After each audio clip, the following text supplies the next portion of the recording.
12. Un subterfugio. Llegaban por el valle situado entre Sayos y las montañas al norte del Valle del Guardián como una tormenta masiva, como una inmensa oscuridad que ensombrecía la misma tierra. Liderada por Obould, el nuevo Grunz, y reforzada por una horda de gigantes de los cielos mayor que las desplegadas en varios siglos, el enorme ejército orco arrasaba la vegetación a su paso y ponía en fuga a los animales grandes y pequeños que se interponían en su camino. Por primera vez en varias semanas, el rey Obould Mucha Flecha iba a reunirse con su hijo Urlgen. El encuentro tenía por escenario una pequeña hondonada emplazada al norte de la ladera montañosa en la que los enanos se habían atrincherado. Urlgen llegó al lugar de la cita rebosante de cólera, determinado a exigir más tropas para empujar a los enanos precipicio abajo y de vuelta a su agujero. Intuyendo que Obould y Gerti seguramente le recriminarían la ausencia de una victoria definitiva, Urlgen estaba decidido a defenderse atacando, a echarle en cara a su padre que no le hubiera aportado los refuerzos necesarios para desalojar a los enanos de la montaña. Sin embargo, al entrar en la tienda de Obould, el joven orco se encontró sumido en la confusión. Nada más ver a Obould, Urlgen comprendió que el despótico monarca orco se había convertido en un ser muy distinto al habitual, un ser distinto por completo, imponente a más no poder. Un chamán desconocido para Urlgen, tocado con un gorro emplumado y vestido con una túnica de color rojo brillante, estaba sentado unos pasos por debajo y a un lado de Obould. Al otro lado del soberano de los orcos se encontraba Gerti Orelsdot, cuya expresión el joven orco encontró de pocos amigos. En todo caso, la atención de Urlgen estaba concentrada en Obould. Al joven orco le costaba apartar la mirada de su padre, de sus brazos poderosos y rebosantes de músculo, de su rostro severísimo y como a punto de estallar. Aunque tal circunstancia no era nueva en Obould, Urlgen entendía de forma instintiva que la situación entonces era más peligrosa que nunca, pues, de un modo u otro, su padre se había convertido en un ser desconocido, dotado de un aura verdaderamente formidable. «No has empujado a los enanos a Mithril», repuso Obould por todo saludo.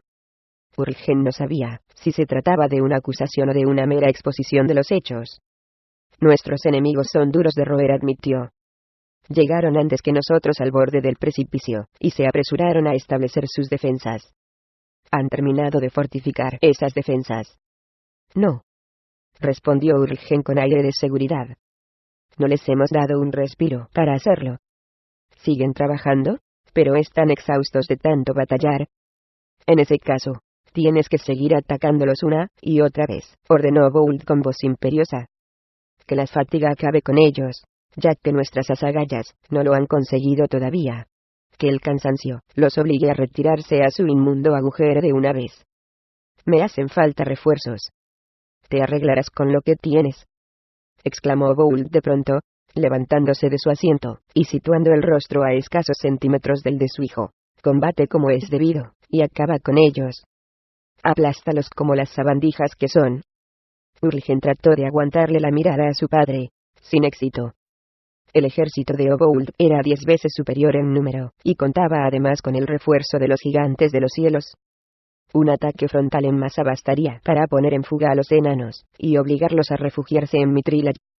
«Pienso dirigirme al este», anunció Obould, «para cortarles la retirada a los enanos junto al Surbrin, y obligarlos a refugiarse bajo tierra. Junto a la puerta oriental me encontraré con el Trollprofit, el conquistador de Nasme. Él y los suyos asumirán la ofensiva subterránea contra los enanos. Bloqueemos antes la puerta occidental», sugirió Urlgen. «No», zanjó su padre al punto. «No basta con lograr que esos enanos apestosos se retiren a Mithril. Ya que insisten en plantarnos cara, tienen que morir. Por eso mismo debes seguir hostigándolos, para vencerlos por agotamiento. Pronto volveré, y entonces les daremos el golpe de gracia». «He sufrido centenares de bajas», protestó Urlgen. «Y sufrirás centenares más», contestó Obould con calma. «A este paso, mis guerreros pronto empezarán a desertar», insistió el joven orco. «Los enanos nos están masacrando. El campo de batalla está sembrado de cadáveres de orcos». Obould soltó un gruñido ronco y agarró a Urlgen por el cuello de la guerrera. El joven orco trató de liberarse, pero a su padre le bastó con girar la muñeca para arrojarlo por los aires y estrellarlo contra una de las paredes de la tienda. Aquí no deserta nadie, juró Obould. Volviéndose hacia el chamán, el rey orco añadió: por la gloria de Obould. Obould es Grums. Aulló Argantsnarl. Urgen miró con incredulidad a su padre, todavía anonadado por su formidable fuerza física, y el fulgor de fanático que relucía en sus ojos amarillentos. Al mirar a Herti de reojo, el joven orco comprendió que la giganta parecía sentirse horrorizada, y tan frustrada como él mismo. En ese momento, Urgen reparó en que Herti no había dicho una sola palabra. Herti Orelsdot, la hija del gran Jarl Greyand, quien tan arrogante se mostraba siempre con los orcos, no había dicho una sola palabra. Como un río enorme, el ejército del rey Obould empezó a desplegarse hacia el este. Todavía atónito y dolorido, Urgen Tres Puños estaba contemplando su avance desde un promontorio situado en la retaguardia. Su padre finalmente le había aportado algunos refuerzos, aunque muy escasos. Si bien eran los suficientes para permitirle seguir hostigando a los enanos, no lo eran para desalojarlos de su posición en lo alto de la montaña. Y es que el rey Obould ya no tenía interés en expulsarlos de allí. Aunque su línea de razonamiento combatir a los enanos por separado para aniquilar al mayor número posible de ellos antes de que la puerta occidental de Mithril se cerrara definitivamente, no dejaba de tener cierta lógica. A Urgen no se le escapaba que esa táctica dilatoria tenía por verdadero fin minimizar su propio papel y adjudicar el mérito de la victoria a Obould en exclusiva. Un ruido a sus espaldas sacó al joven orco de sus meditaciones. Pensaba que no vendrías, dijo Urgen a Herti, quien se detuvo unos pasos por debajo de forma que sus rostros quedaron emparejados. Te recuerdo que fui yo quien propuso que nos encontráramos aquí, contestó la giganta. Urgen se mordió la lengua para no proferir una imprecación. Lo cierto era que no le resultaba fácil hablar con Herti, a la que detestaba profundamente. Ahora le tienes miedo a mi padre, afirmó el orco. ¿Y tú no?, inquirió ella. Mi padre se ha convertido en otro, admitió Urgen. Obould está decidido a imponerse como sea, y sojuzgarnos a todos. El rey Obould, corrigió Urgen. Te propones pedirme que ayude a los gigantes a impedir la ascensión de los orcos. De los orcos, no, clarificó Herti. Simplemente quería sugerir, en interés de Urgen antes que de Herti, que vigiles el nuevo encumbramiento de Obould. ¿Qué papel desempeñará Urgen cuando Obould acabe por convertirse en esa especie de deidad en que se está transformando? La pregunta tenía su enjundia, de modo que Urgen se olvidó de recordarle a la giganta el título de respeto debido a su padre. ¿Te parece que Urgen participará de su gloria?, insistió ella. ¿O crees que se convertirá en el perfecto chivo expiatorio cuando las cosas vengan mal dadas? Urgen torció el morro, y aunque tentado estaba de imprecar a la giganta por su insolencia, las palabras de Herti no dejaban de encerrar su lógica. Era cierto que Obould le estaba impidiendo obtener un espectacular triunfo en el campo de batalla, y que sin duda se mostraría severísimo con su hijo, si éste finalmente no conseguía la ansiada victoria. ¿Qué necesitas de mí?, preguntó Herti, de forma un tanto sorprendente. Urgen apartó la vista de los millares de orcos desplegados a la ofensiva, y miró con curiosidad a la giganta, tratando de leer lo que se escondía detrás de sus palabras. Cuando llegue el momento de acabar con esos enanos que insisten en resistir, querrás que Urgen se lleve el mérito del triunfo, razonó ella. Me propongo ayudarte a que los orcos te contemplen con admiración. A pesar de su innato escepticismo, Urgen asintió impulsivamente con la cabeza. Y yo te ayudaré a que los orcos, asimismo, admiren a Herti, agregó. Bastará con que compartamos una mínima parte de la gloria de Obould. Sus palabras tenían sentido, pero Urgen no dejaba de sentirse atónito. Él y Herti nunca se habían llevado bien. Muchas veces le había recomendado a su padre que se abstuviera de aliarse con los gigantes. A todo esto, Urgen entendía que Herti lo despreciaba, más aún que a Obould y todos los demás orcos. Para Herti, Urgen jamás había pasado de ser un inútil y un infeliz. Y sin embargo, entonces estaban conspirando juntos a espaldas de Obould. Urgen y Herti miraron hacia el sur en silencio, a la ladera que se alzaba frente a ellos, a la lejana posición de los enanos. Necesito gigantes, dijo él de pronto, para reforzar mis líneas, y para que bombardeen a los enanos a pedradas. Los enanos cuentan con la ventaja de encontrarse en terreno elevado, observó ella. No quiero ver cómo los cadáveres de los míos acaban por cubrir ese manto de orcos muertos. ¿Qué es lo que propones, entonces?, inquirió Urgen, cada vez más frustrado.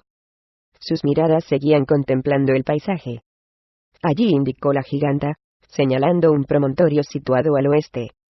Desde esa posición, mis guerreros estarán fuera del alcance de los enanos, y a la misma altura que ellos. Desde allí podrán operar como el flanco y la artillería de tu asalto. La distancia es excesiva, incluso para un gigante, apuntó él. Pero no para una catapulta de las nuestras, replicó ella. Bajo ese promontorio, hay diversos túneles, informó él. Los enanos controlan todos los accesos, y no será fácil. Más difícil te resultará defenderte cuando tu padre te culpe de haber fracasado, cortó Gertie. Urgen guardó silencio, pues las palabras de la giganta no admitían réplica. Hazte con el control de ese promontorio, que yo, en nuestro común interés, te aportaré los guerreros necesarios para afianzar la posición y bombardear a los enanos, dijo Gertie. Una labor complicada. La mirada de Gertie se posó de forma significativa en los centenares de cadáveres orcos que se pudrían al sol de la mañana. Una imagen valía más que 1000 palabras. Maldita sea. Una nueva ofensiva, y nosotros de espectadores. Gruñó el viejo enano inglés Messerruff. A su lado, Thorgar Amerstricker se acercó a la grieta que había en la pared del promontorio rocoso. Una grieta que les permitía observar la ladera montañosa que era campo de batalla desde hacía varios días. Era cierto. Entre aullidos salvajes, los orcos y los goblins de nuevo se lanzaban al asalto. El enano dirigió su mirada al sur, y comprendió que los suyos estaban preparados para repeler el ataque. Mientras los enanos formaban el arco letal de Catibrie, empezaba a enviar flechazos a las primeras avanzadillas orcas. Una sucesión de pequeñas explosiones entre las filas de los asaltantes indicó a Thorgar que el astuto Iván Rebolludo estaba haciendo uso de su ballesta, tan peculiar como mortífera. Aunque confiaba en que Banach y los suyos acabarían por rechazar la ofensiva, a Thorgar le recomía no poder prestar auxilio en un momento como aquel. Nos necesitan donde estamos, le recordó Singles, poniendo la mano en su hombro. Estamos haciendo lo que se espera de nosotros. Vigilar unos túneles que nadie piensa atacar, rezongó Thorgar. Apenas había dicho esas palabras cuando unos gritos de aviso resonaron desde los túneles más profundos situados al norte. Orcos. Alertaron sus compañeros. Orcos. Singles y Thorgar cruzaron miradas de asombro. Orcos, musitaron al unísono. Orcos. Repitió Singles, alzando la voz, para que lo oyeran todos los enanos de las cercanías, en especial los que se encontraban junto a la entrada meridional. Echad mano de las hachas, muchachos. Vamos a hacer picadillo de orco. Entusiastas ante la perspectiva del combate, los enanos de Mirabar se colocaron en las posiciones predeterminadas, en apoyo a sus compañeros situados al norte, donde, a juzgar por el estrépito del metal y los gritos de rabia y dolor, la batalla ya había empezado. Thorgar no perdió un instante en impartir las órdenes pertinentes, unas órdenes que sus disciplinados guerreros en realidad no precisaban, pues cada uno sabía lo que tenía que hacer. Los enanos de Mirabar conocían a la perfección cada giro y cada recodo de los corredores que se disponían a defender.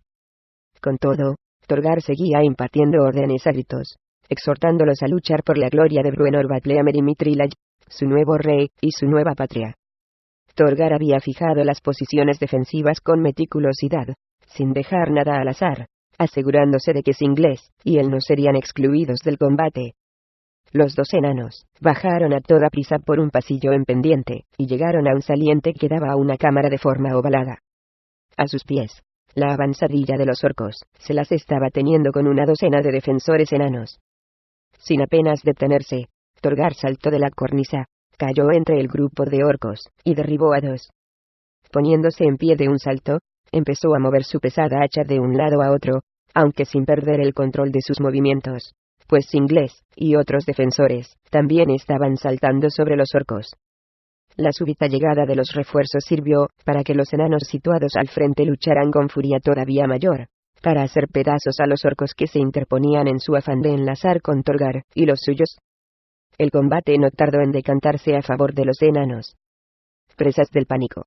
Los orcos daban media vuelta, y trataban de huir, pero su retirada al momento, se veía obstaculizada por las hordas de brutos que, avanzando por el túnel, insistían en unirse a la batalla. «Matad a un montón y veréis cómo salen corriendo», rugió Torgar, recordando lo que había que hacer a la hora de combatir a los goblinoides. Algunos minutos más tarde, cuando el suelo estaba por completo empapado de sangre de orca, la contraofensiva de los enanos los llevó cerca de la boca del túnel, y empujaron hacia el exterior a los invasores. Con Torgar en el centro, los defensores avanzaban desplegados en cuña, y con las armas erizadas para repeler el empuje de los orcos. Con todo, de forma sorprendente, estos aún insistían en lanzarse contra ellos, por mucho que los enanos los estuvieran masacrando. Saltando sobre los cuerpos de sus compañeros caídos, los brutos se lanzaban ciegamente al asalto. Con muy escaso éxito, por cierto, por cada enano que se retiraba herido, por lo menos 5 orcos encontraban la muerte. «Tan estúpidos como siempre», exclamó Singles junto a Torgar. Singles remachó sus palabras, derribando a un nuevo orco de un tremendo martillazo. «Eso parece», masculló Torgar por toda respuesta. Torgar empezaba a estar alarmado, le resultaba difícil creer que los orcos siguieran apareciendo por el túnel. Por mucho que los enanos continuaran masacrando a los agresores, estos insistían en llegar en un tropel que parecía inacabable. Los gritos que se escuchaban en los túneles vecinos le indicaban a Torgar que el suyo no era un caso único. Al parecer, los defensores de los demás corredores se veían en una situación similar. Los minutos pasaban, y los orcos seguían llegando en masa, por mucho que sus cadáveres continuaran acumulándose en el suelo del túnel. Torgar volvió la mirada atrás, hacia la cornisa rocosa, en la que un enano se había quedado como centinela y enlace. «Segunda posición», gritó al joven centinela, quien al punto salió corriendo a comunicar la orden a las demás columnas. «Ya lo habéis oído», indicó Singles, prevenidos. Dicho eso, Singles se situó al instante tras una piedra enorme que había sido dispuesta a un lado de la boca del túnel, y empezó a empujar la roca gigantesca y de equilibrio precario.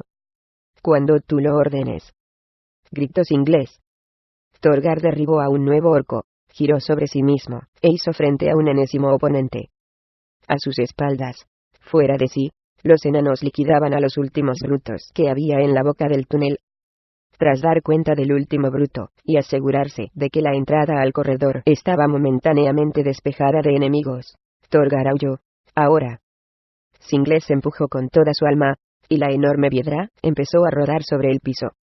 Torgar tuvo que saltar a un lado en el último instante para no ser arrollado por la roca monstruosa. «Todos fuera de aquí», exhortó Singles. Los enanos recogieron a sus muertos y heridos a toda prisa, y salieron corriendo hacia la boca meridional del túnel. Sin embargo, tras atravesar el corredor a la carrera, al llegar a la entrada opuesta, los enanos se encontraron con que una segunda columna de orcos se estaba abriendo paso por una brecha abierta en la barricada improvisada que guardaba el acceso al interior. 2 lanzas llegaron volando por los aires, y una de ellas hirió al infortunado Singles. «Mala suerte, la mía», exclamó el viejo guerrero, echando mano de la saga ya clavada en su nalga derecha. Aunque ya cargaba con un compañero inconsciente en el hombro, Torgar agarró a su mejor amigo, lo sacó del campo de batalla, y lo arrastró por el túnel meridional, en el que los enanos habían dispuesto una serie de barricadas de piedra para dificultar el avance de todo invasor. El complejo de pasillos emplazado bajo el cerro occidental era escenario de la retirada organizada de los enanos, que llevaban días preparándose a fondo para tal eventualidad. Torgar no tardó en hacer frente a la avanzadilla de los orcos, e incluso el maltrecho Singles se unió a la lucha martillo en ristre. A la cabeza de un puñado de defensores, los 2 compañeros hicieron frente al enemigo en una cámara sembrada de estalagmitas que a sus espaldas caía en pendiente hacia el sur. Determinados a defender cada palmo de terreno, los enanos luchaban con furia denodada. A poco, la sangre de los orcos volvía a encharcar de nuevo el piso de piedra, sembrado de brutos muertos. Y sin embargo, los testarudos goblinoides seguían acometiendo en tropel. «¿Cómo pueden ser tan estúpidos?», imprecó Singles. Torgar ni se molestó en responder. Los enanos empezaban a entender que el enemigo estaba dispuesto a hacerse como fuera con el control de los túneles, costase lo que costase. El inquietante presentimiento se confirmó poco después, cuando un segundo grupo de enanos de pronto llegó a la carrera procedente de un pasillo del oeste. «Gigantes», exclamaron antes de que Torgar pudiera preguntarles por la razón de tan imprevista retirada. «¿Hay gigantes en los túneles?» «Gigantes», repuso Singles con incredulidad. «Los gigantes no pueden pasar por los túneles». «Gigantes», insistió otro enano que llegaba a la carrera. Torgar, de repente, advirtió que el enano decía la verdad. Una giganta llegaba encorvada por el pasadizo, avanzando a 4 patas cuando era necesario, muy próxima a la boca del corredor occidental. «A por ella», exhortó Torgar, decidido a acabar con aquella enemiga formidable. Sus muchachos se lanzaron a por la giganta. Cuando se cruzaron con los enanos que llegaban a todo correr, ignoraron los gritos de prevención que estos les dedicaban, y se aprestaron a lanzar los martillos arrojadizos contra la mastodóntica invasora. Una docena de martillos volaron por los aires en dirección a la giganta. A pesar de la precisión con que se cernieron sobre el cuerpo pálido y azulado, los martillos se desviaron de su objetivo una fracción de segundo antes de hacer impacto. «Magia», musitó Torgar. Como si le hubiera oído, y quisiera burlarse de él, la giganta le dedicó una sonrisa malévola, y le saludó agitando los dedos. Los muchachos de Torgar se lanzaron a por ella. De improviso, un tremendo chaparrón de aguanieve cayó sobre los enanos, los cegó, e hizo que resbalaran en el suelo escurridizo. «Cerrad las filas», gritó Torgar, haciéndose oír entre el estruendo de la inesperada borrasca subterránea. Una reluciente bola de fuego brotó en el aire, y, precipitándose sobre 3 de los enanos, los envolvió en llamas. «Retirada general», ordenó Singles. «No», murmuró Torgar, con un brillo de rabia en los ojos casi tan ardiente como el mágico fuego de la giganta. El refugiado de Mirabar se aventuró bajo el espeso chaparrón de aguanieve en dirección a la enorme criatura. Con odio en la mirada, la giganta empezó a musitar al momento un nuevo conjuro. Torgar aceleró el paso, con el hacha de combate en ristre. Tuvo que sobreponerse al miedo que le inspiraba la magia de la giganta, y hacer caso omiso de la aguanieve. Cuando llegó a 2 pasos de su enemiga, el enano se lanzó en plancha contra ella. Y de pronto, se encontró presa de un dolor estremecedor. Una repentina e inexplicable opresión en el corazón lo dejó paralizado cuando volaba hacia la giganta. El enano trató de descargar un hachazo, pero los brazos no le respondieron. Su cuerpo entero era un manojo de nervios doloridos. Torgar se estrelló contra la giganta, que no se movió un centímetro, y salió rebotado del choque. Cuando trató de levantarse, las piernas le fallaron, trastabilló un par de veces y cayó de espaldas. Sus ojos miraron a su oponente con incredulidad. A sus espaldas, los enanos se lanzaron a por la giganta, atravesaron la cortina de aguanieve mientras invocaban el nombre de su caudillo. Gertie, pues, la giganta que había irrumpido en la cámara no era otra que la propia Gertie, comprendió que sus poderes mágicos estaban al límite, y prudentemente optó por retirarse, no sin antes situar a un pelotón de orcos a sus espaldas. Haciendo caso omiso del dolor lacerante en el trasero, ignorando todas sus demás heridas, Singles corrió junto a Torgar, lo abofeteó en el rostro, y le ordenó a gritos que despertara de su extraño letargo. Jadeante, Torgar se las arregló para fijar la mirada en su amigo. «Me duele, musito, por Moradin, que esa giganta me ha machacado el corazón». «Va. Pero si tienes el corazón más duro que el pedernal Semofos Singles, así que deja de lloriquear de una vez». Dicho eso, Singles se echó a su compañero al hombro, y emprendió la retirada, cuidando de no resbalar en el suelo cubierto de aguanieve. Los 2 amigos salieron de la cámara, y dejaron atrás una sala tras otra. Los enanos de Mirabar, asimismo, se fueron retirando en orden, sin dejar de hacer frente en ningún momento a los orcos, que continuaban llegando en oleadas. Por mucho que sus pérdidas fueran de 10-1, los brutos no desfallecían en su acoso. Enormemente superiores en número, poco a poco, iban ganando terreno en las salas y los corredores. Cerca de la salida meridional de aquel complejo de túneles, Singles se vio obligado a ordenar a sus muchachos que se hicieran fuertes en los pasillos. Dirigiéndose a todos los defensores, a los heridos también, Singles exhortó: defended vuestra posición hasta el último aliento. Si es preciso, moriremos en defensa de Mitrilaj. El clan Macleamer nos acogió como a hermanos, y ahora no podemos defraudarlos. Un hurra unánime acogió sus palabras. Con todo, Singles no se dejaba engañar. Una tercera parte de sus 400 soldados había caído. Entre los heridos se encontraba el mismísimo Torgar, el alma de los enanos de Mirabar. En todo caso, los enanos se afanaron en seguir las órdenes de Singles, sin una palabra de queja. El último segmento de los túneles, el primero que habían ocupado al irrumpir en el complejo, era el más adecuado para la defensa. Si los orcos se proponían empujarlos hasta las salidas cercanas al precipicio que caía a pico sobre el Valle del Guardián, el empeño les costaría centenares de bajas. Los enanos se situaron en las posiciones indicadas, y esperaron. Quienes tenían las piernas malheridas, aguardaban con la espalda contra una pared y un arma más ligera en la mano. Los que tenían los dedos rotos lucharían con el arma amarrada a la palma. Los enanos se despidieron para siempre de sus muertos, y esperaron. Sin embargo, los orcos, que se habían hecho con el control de las 3/4 partes del complejo de túneles, seguían sin llegar.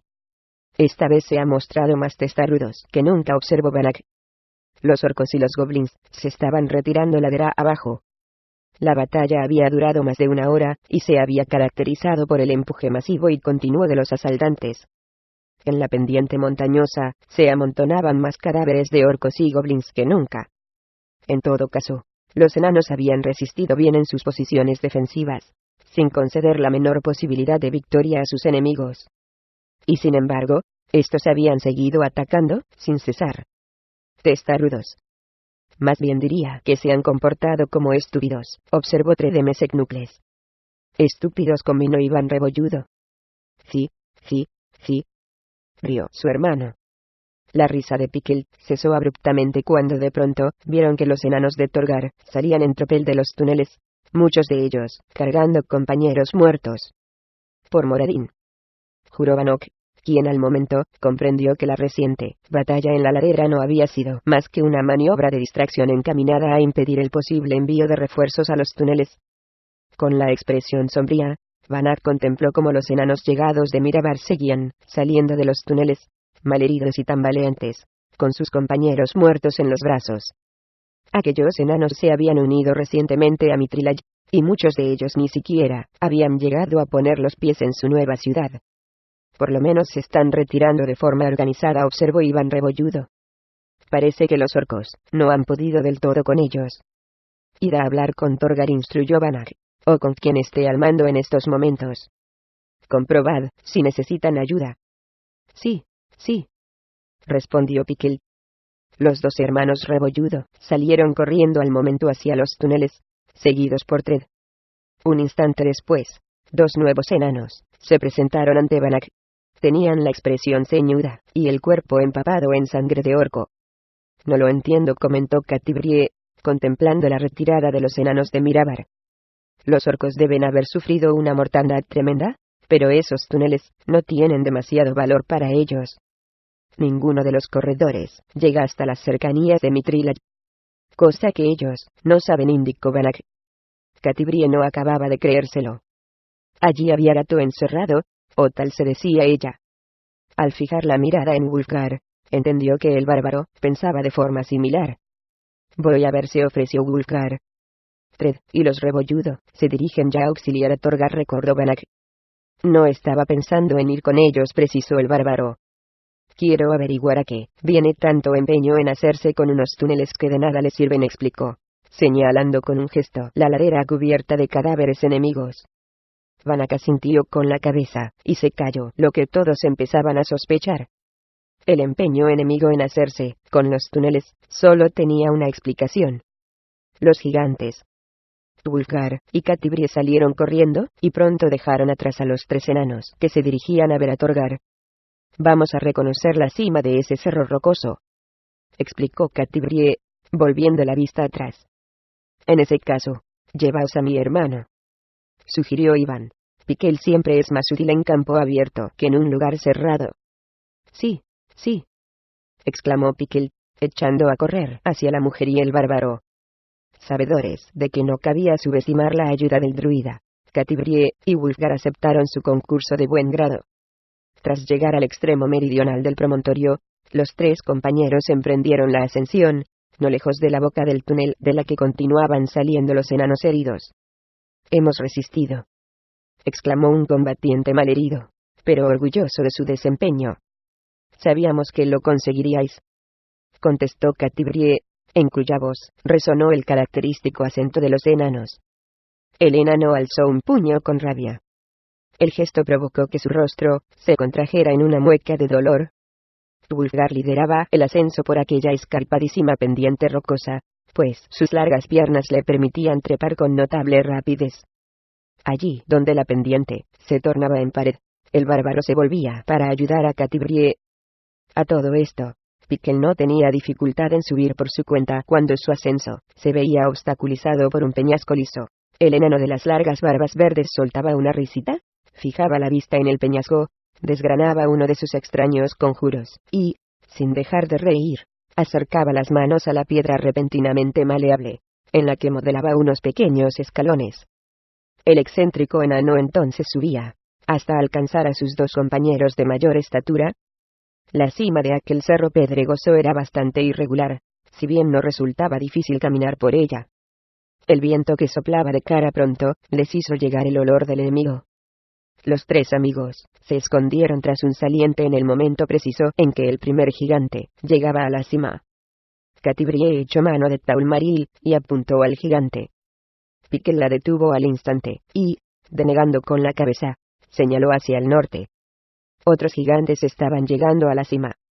«Solo tenemos una oportunidad», susurró Wulfgar, cuya mano se cerró sobre la empuñadura de Aegisfan. «Cuando dispares, saldremos corriendo». «Preparada», dijo Catibrie, quien con un gesto indicó a Piquel que soltara el arco y echara a correr. Con un chillido animal, el enano salió corriendo hacia el sur. El gigante más próximo se apercibió de su presencia con un gruñido, y comenzó a perseguirlo. Una flecha llameante se clavó al punto en su pecho. El gigante se tambaleó, sorprendido. Un martillo de guerra llegó volando por los aires, y se hundió en el tórax, a pocos centímetros del flechazo. El gigante trastabilló otra vez, y terminó por desplomarse por la pared occidental del promontorio. Wulfgar y Catibrie oyeron el rabioso rugido del gigante, pero no vieron su caída, pues ya habían salido de su escondite a la carrera. Tras alcanzar a Piquel, junto a la ladera meridional, el bárbaro agarró al enano con su manaza, y emprendió un descenso veloz, saltando de roca en roca. Los tres llegaron sanos y salvos a la planicie, donde siguieron corriendo para escapar a la lluvia de pedradas que se cernía desde la cumbre. Al llegar junto a la boca del túnel, instaron a los enanos a buscar refugio en el interior. Una vez dentro, tuvieron ocasión de reunirse con Ivanitred, con Singles Messerruf y con el maltrecho Torgaramerstricker. «Hechicería», explicó Singles. «A Torgar una giganta casi le fulmina el corazón», explicó, soltándole una palmadita a su compañero. «Me duele», indicó Torgar en un susurro. «Y mucho». «Va. No hay encantamiento que pueda contigo», reconminó Singles. «Hay gigantes en la cima», informó Wulfgar a los enanos. «Haríamos mejor en adentrarnos en los túneles, por si acaso». «Aquí no vendrán», respondió Catibrie. «Lo que querían era ganar el terreno elevado, y ya lo han conseguido. Los orcos también han dejado de atacarnos», observó Singles. «Aunque nos hemos defendido con uñas y dientes, muy bien podrían haber acabado con nosotros». «Ya han conseguido lo que querían», sentenció Catibrie. Su mirada se trasladó a la boca del túnel. Ya no llovían más piedras en el exterior. Con todo, Wulfgar y los demás se tomaron su tiempo antes de salir. Finalmente lo hicieron cuando la noche caía ya y un silencio inusual se había hecho en la zona. Catibrie fijó la mirada en las fuerzas de los enanos situadas al este. «Las pedradas de los gigantes nunca los alcanzarán», afirmó. Sin responder, Wulfgar estudió la cima de la montaña con atención. La mujer se acercó a su lado, y siguió la dirección de su mirada. Por la ladera occidental, los gigantes estaban subiendo unos grandes troncos de árbol que sus compañeros de la cima utilizaban para construir unas enormes máquinas de guerra. Catibrie contempló la posición de los enanos con alarma. Era cierto que las pedradas de los gigantes en principio no podían alcanzarlos, pero, ¿Qué sucedería cuando el enemigo se valiera de tan gigantescas catapultas? La mujer comprendió que se hallaban en un aprieto muy serio. El deliberado sacrificio de centenares de orcos destinado a obtener una simple ventaja táctica en la preparación de la batalla final, hablaba de un plan mucho mejor calculado que lo que era habitual en aquellos brutos de rostros porcinos. Bruenor siempre decía que la única razón por la que los orcos y los goblins no habían conquistado el norte radicaba en que eran demasiado estúpidos para combatir juntos, musitó Catibriá Wulfgar. Y ahora Bruenor está muerto, o muy pronto lo estará, contestó Wulfgar. Su sombrío tono de voz dejaba claro que al bárbaro no se le escapaba lo peligroso de aquella tesitura. Estaban en un aprieto muy serio.